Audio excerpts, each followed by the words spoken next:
Week 1 against the Bengals is less than a week away, and we're going to have lots of battles with our Bengals breakdown channel here at Chat Sports leading up until kickoff. And I'm going to be honest with you guys. I want to beat the shit out of them on the field, and I want to beat the shit out of them on YouTube Analytics. So hit that thumbs up button if you're with me.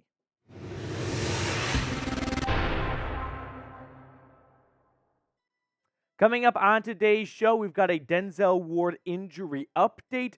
Plus, there have been so many rumors on the Twitter streets. I go out of town for one weekend, and I come back, and it's trade for Chris Jones. So we're going to kind of put those rumors to bed, I believe, and we're going to break it all down. But let's get started with some very important injury news. As Denzel Ward remains in concussion protocol, he did not practice today, Monday. He is coming off his 4th documented concussion. I think that word documented is very important. You always hear players after their NFL careers are over talk about all the undocumented concussions they probably had. So for Denzel Ward having 4 on the books and then most likely, we can't say definitively, some more off the books is very scary stuff here. When you look at his concussion history, he had 2 concussions 3 weeks apart back in his rookie season of 2018. He missed 3 games as a result. Last year, he missed 3 games in the middle of the season with a concussion, and now we are battling with his 4th concussion, which he suffered in the preseason finale against the Kansas City Chiefs in a game where Denzel Ward was on that Myles Garrett, Joel Bitonio, Nick Chubb list of I don't need to see him in the preseason. And I understand there are some pros and cons to playing guys in the preseason, and the injury risk is a huge con.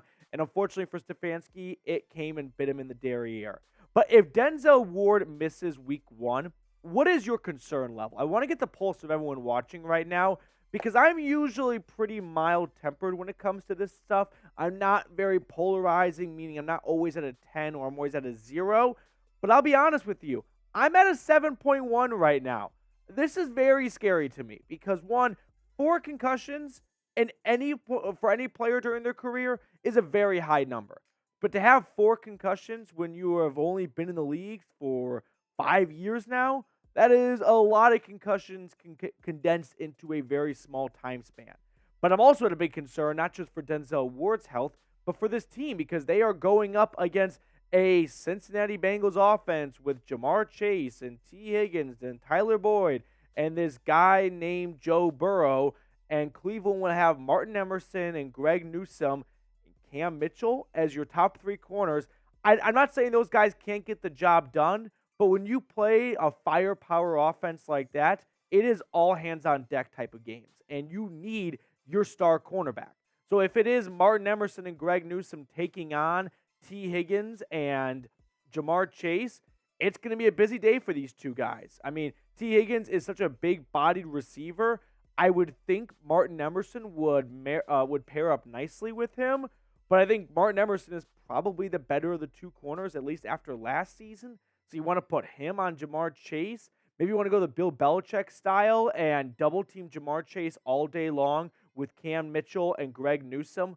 But if Newsome is supposed to be your slot corner, who gets moved to the slot if Cam Mitchell is busy double-teaming Jamar Chase with Newsome and Emerson all day long? So Denzel Ward, if he is out week 1 against the Bengals, will be sorely missed because he has been Cincinnati's daddy. I'm talking his paternal father. 3 interceptions and 2 pick sixes against the Cincinnati Bengals, 16 pass breakups, 34 tackles. Meanwhile, Jamar Chase, he is one hell of a receiver, no doubt about it, but he has struggled against a certain AFC North team. Look at the difference between his stats against the Browns, Ravens, and the Steelers. 194 career receiving yards against Cleveland compared to 462 against the Ravens and 233 against the Steelers. A lot of that is because of Denzel Ward. So if the Warden is not out there 21-on-1, it could be a long day for Jim Schwartz in his Cleveland Browns defensive coordinator debut if Martin Emerson and Greg Newsome is just in over their head because they are great receivers, but Jamar Chase is a top 3 undoubted wide receiver right now, I would say. So it's going to be an interesting challenge for Cleveland to try and combat a secondary without Denzel Ward, who has been phenomenal against the Bengals in his Cleveland Browns career. Now, we're going to give you guys more injury updates throughout the week, and hopefully good news is on the horizon. But make sure to subscribe so you do not miss a thing. I want to get to 22,500 subscribers before week 1 kicks off. We have been growing like a weed, so help us continue to grow by clicking the subscribe button. Now, some other quick notes I've got from practice. JC Treader, by the way, dropped 100 pounds, it looked like. Go check out the video on my Twitter. We'll get to the bottom of the screen in a little bit here. But Dustin Hopkins, he was not at practice today. Kevin Stefanski said it was an excuse practice, and he will be back tomorrow. The team is off tomorrow. Most teams are off on Tuesdays, but Dustin Hopkins will go out and kick, so no idea what's really going on there. Hopefully it's nothing too serious of a personal matter, but no D-Hop, the Walmart D-Hop at practice for Cleveland on Monday. They surely need to get him up to speed because I could feel like this is a game that could come down to a 3-point game and a walk-off field goal either way. So the Browns are definitely going to need Dustin Hopkins at full force week 1 against Cincinnati. Now, moving on to some interesting rumors on the show. Chris Jones is the star defensive tackle from Kansas City coming up to Cleveland. I'm going to get this fake news. I don't even really believe it gets one Bernie head. If I had a half a Bernie head, maybe I would give half a Bernie head because Andrew Berry is always worth a sliver of a Bernie head when it comes to scale of believability.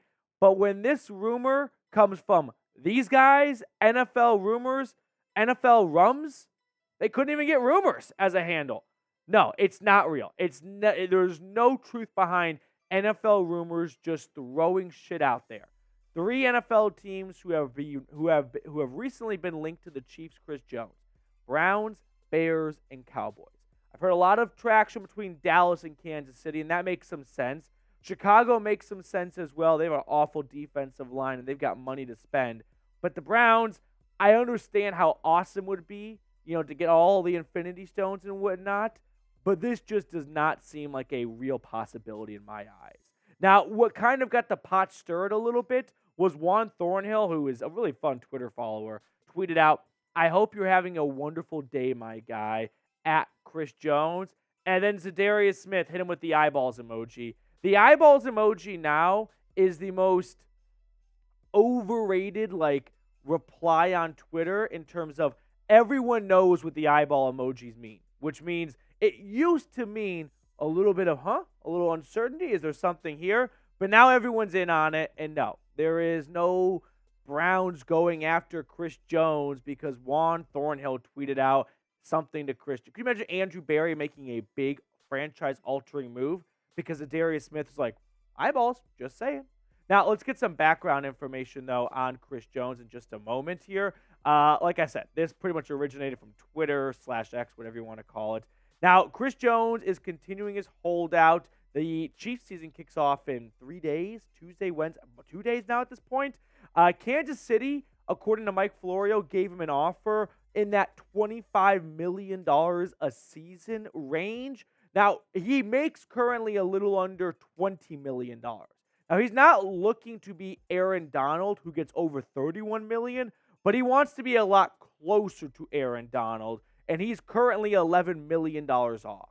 Now, in terms of the money, I guess the Browns could get it done for this year, but Chris Jones would want like a 3-year, $80 million contract extension. What's the math on that? Like $26-ish million a season? At some point, you just can't buy everyone. And I know that's super fun, but you've got to pay Deshaun Watson, Myles. There's Myles Garrett, Denzel Ward, Nick Chubb, Joel Petonio, Jack Conklin, Wyatt Teller. There are a lot of mouths to feed right now in Berea. I don't know if you have room for a $27 million mouth to just come on into your cafeteria. That one seems too much for me. But if it's not the money that's making you hesitate to believe this trade could even have a remote possibility, how about the assets? No way Kansas City takes anything less than a first rounder. Now, the Browns could offer a 2025 first round pick, but if they do that, that involves having no first rounders for 2022. Count them out with me. 2023, 2024, 2025, 4 first round picks in 4 consecutive years. That is tough to overcome unless you have a Super Bowl ring to show for it. And if you think Chris Jones locks in a Super Bowl, then sure, you go Rams mode, F them picks, and you don't apologize later if you run into some tough years because you have a Super Bowl to show for it. But I just think the Chiefs are not going to take anything less than a first for this upcoming draft 2024. I mean, think about it. If the Chiefs were to move on from Chris Jones and not get a 2024 first-round pick, that means they don't have Chris Jones for 2024, 2023, and beyond, and they don't even have a first-round pick to replace him until 2 years from now. Why would Kansas City do that? That's my biggest issue. Not even the Browns having interest or not having interest or having the money. Kansas City wants a first-round pick for 2024. No doubt about it. Not a 2025 first-round pick. But predict it for me, whether it's Chris Jones or someone else, will Andrew Berry make another trade? He's blockbuster Berry. I've always said the guy's addicted to trades. He is like you and I fantasy football, right? We are Ari Gold throwing our phone at the wall when our league members are not responding to our trade requests. That's Andrew Berry, but in real life. He just loves trading, and I don't know who wouldn't. It seems like the best job in the world. But let me know down in the comment section. When it comes to Chris Jones, ultimately, I think the Chiefs are going to get a deal done with him.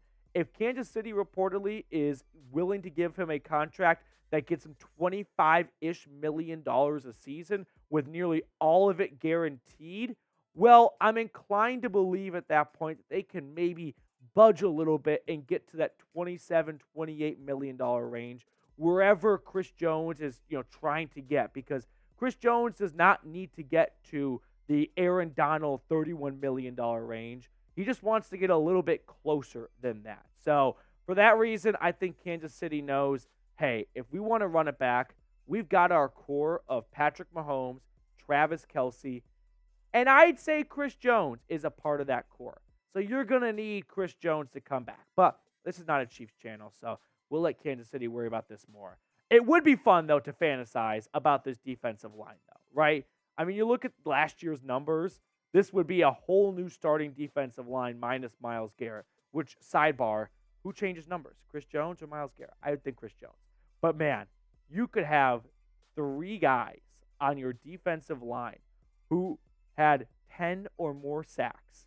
That would be, I mean, I wouldn't say a first because I think the Eagles had 4 guys with 10-plus sacks last year. But, I mean, the greatest defensive line in the NFL, without a doubt. Zadarius Smith, Dalvin Tomlinson as the 4th best player on your defensive line, if you got Chris Jones, is just unfair to the rest of the league. This is the kind of year where we look back and we go, oh, yeah, no shit the Browns won the Super Bowl. They had Shelby Harris rotating in. That's just not even fair. That's kind of like looking back at some college football teams and being like, wait a minute, Ohio State had Garrett Wilson, Chris Olave, and JSN, and we still don't even know who the worst of that threesome was? Oh, and there's Marvin Harrison as wide receiver 4 at one point. Like, it's something we look back, Michael Thomas too. Like, it's just unbelievable to think about how fun of a pipe dream this would be, but it is just that, a pipe dream. Do not hold your breath. Don't even really think about Chris Jones could maybe having 1% chance, 1.5, because Andrew Berry gets half more percent. All right, let's pick a card to wrap up the show. I got producer Coop coming in with me on Labor Day to film some video, so thank you very much, Coop. Which card do you want to go with? Give me 8 of diamonds. Coop is a big fan of our pick a card trick. Unfortunately, at Chat Sports, he's usually tied to some other projects, so he always wants to know what the card is, but now you get a chance. 8 of diamonds. 8 of diamonds. I feel good about it. I'm going to go with the Queen of Spades. Queen of Spades. Do you just pick from the top? Yep. 2 of diamonds. Oh. 2 of diamonds. All right, that's going to do it for us on today's show. Enjoy the rest of your day. We will see you guys throughout the week because football, ladies and gentlemen, is almost back.